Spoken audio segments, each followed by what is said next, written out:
Oke, di video kali ini gue bakalan gak ngonten pakai Suzuki GSX-R 150 gue ya teman-teman. Soalnya ini udah keseringan gue pakai konten ini. Dan kebetulan juga di video kali ini gue mau bahas tentang motor ini nih teman-teman. Atau ya lebih tepatnya fanboy dari Honda nih teman-teman. Ya karena ini udah lama juga gue nggak ngonten pakai motor ini ya teman-teman. Waduh, kucing tadi naik malah dicakar-cakarin depan mata anjir. Waduh. Resiko punya kucing ya teman-teman, joknya habis tuh, harus diganti lagi kayaknya. Nah jadi di video kali ini gua bakalan konten pakai motor ini nih teman-teman, motor tempur gua sehari-hari kalau gua nggak pakai Suzuki GSX-R 150. Even sih ini motor tempur juga sih, gua sering make kalau ngajar ya, kuliah dulu. Sedangkan ini ya lebih tempur lagi nih kalau mau angkat-angkat barang segala macem dan lain-lain. Ya kita langsung aja ngonten pakai motor ini nih teman-teman, langsung aja. Oke. Assalamualaikum warahmatullahi wabarakatuh. Kembali lagi di Skrider Channel. Apa kabar kalian? Semoga kalian baik-baik saja dan sehat selalu ya teman-teman. Amin. Dan sebelum kalian nonton video ini sampai habis, jangan lupa subscribe dan like dulu nih teman-teman. Dan yang udah subscribe, semoga rezeki kalian lancar ya. Amin.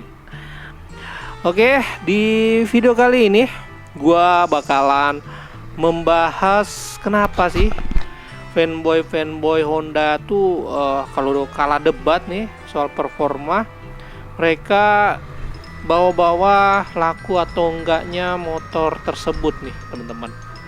Ya, kita mendaki dulu nih bentar.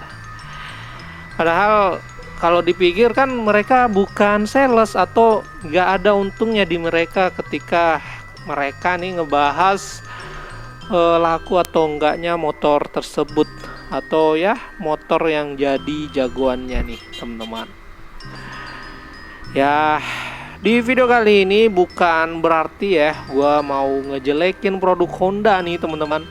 Soalnya jujur gua juga user Honda dari dulu cok.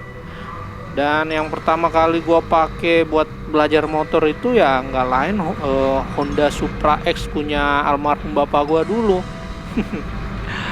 Oke, without any further ado, langsung aja kita bahas yang pertama nih, alasan kenapa fanboynya, kenapa nih, why mereka kayak gitu.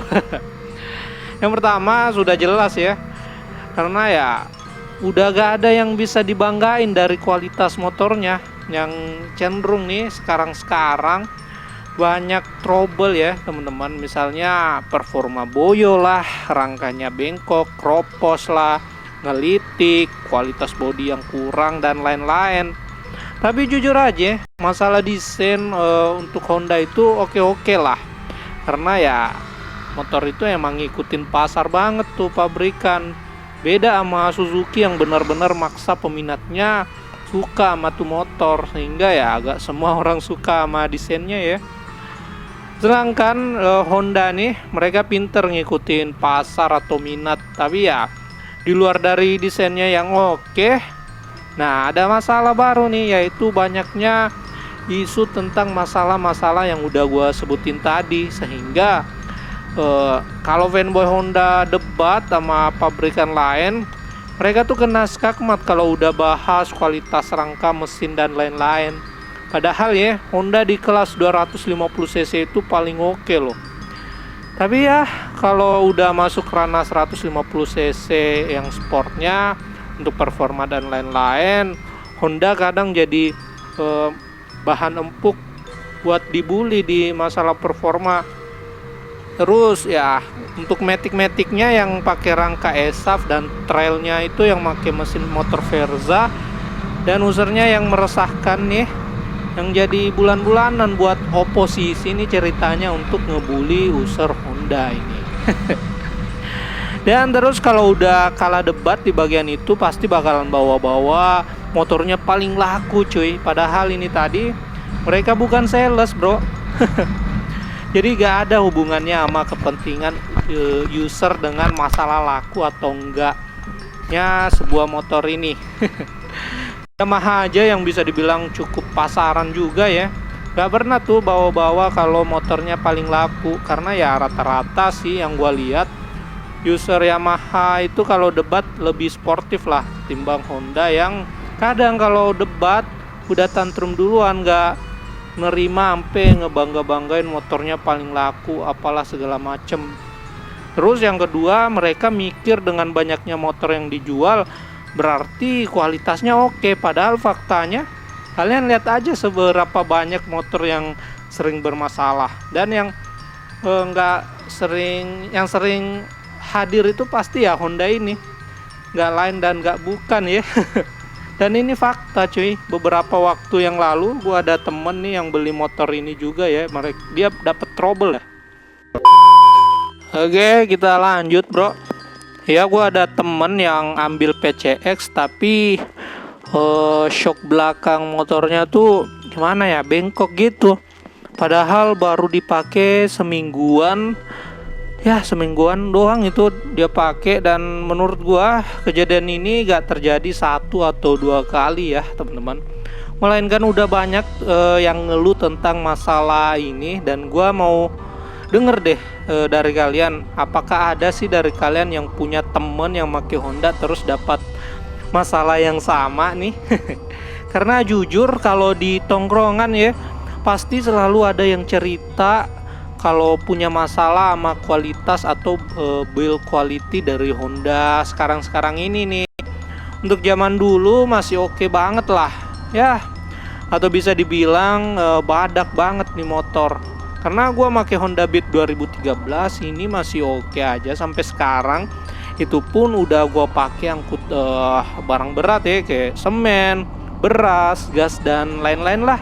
Coba lu pakai Honda sekarang pasti agak gimana gitu kalau dipakai buat angkat barang berat. Kalian coba komen deh, kalian pernah nemu masalah yang sama nggak di Honda yang sekarang ini? Terus yang ketiga nih, sekarang mereka terpaksa bangga punya motor yang dielu-elukan atau difavoritkan semua orang. Nah, maksudnya ini apaan sih ya?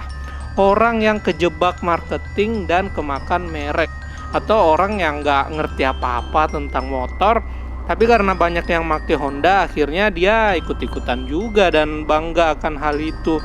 Meskipun untuk dia sendiri nyatanya juga ya kualitas dari motor Honda sekarang itu dirasa emang kurang banget ya di kalangan reviewer motor sekarang ini.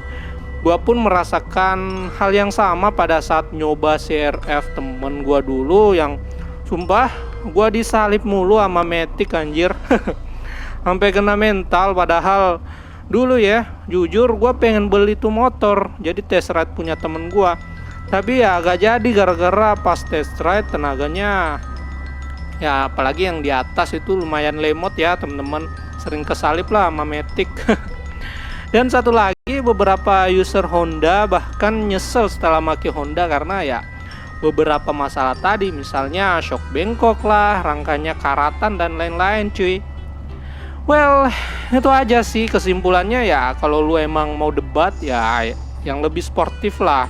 Lu fokus aja sama motornya, gak usah bawa-bawa laku atau enggaknya. Emangnya lu bangga gitu punya motor pasaran? Kena counter kan lu. Mending nih ya, misalnya nih gue fanboy Honda, kalian bisa jadiin desain Honda tuh senjata untuk melakukan debat nih ceritanya. Nah jujur ya, gue akuin sendiri gue suka desain motor Honda, apalagi pas waktu gue mau jual R15 ya, gue hampir tukar tambah sama Honda DV. Ya itu pun gue tahu performa DV itu kurang ya, tapi gue suka banget sama desainnya bro.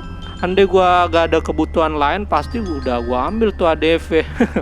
Dan di sini gua gak ada maksud ngehina motor Honda ya teman-teman, karena ya jujur aja gua suka Honda bro, tapi yang nyeselin tuh fanboynya. Yang fanatik jadi bikin males sama Honda cuy. Jadi itu aja, gimana menurut kalian? Dan kalau kalian ada pendapat tentunya kalian bisa komen di kolom komentar like video ini dan tentunya jangan lupa subscribe channel ini. Sekian.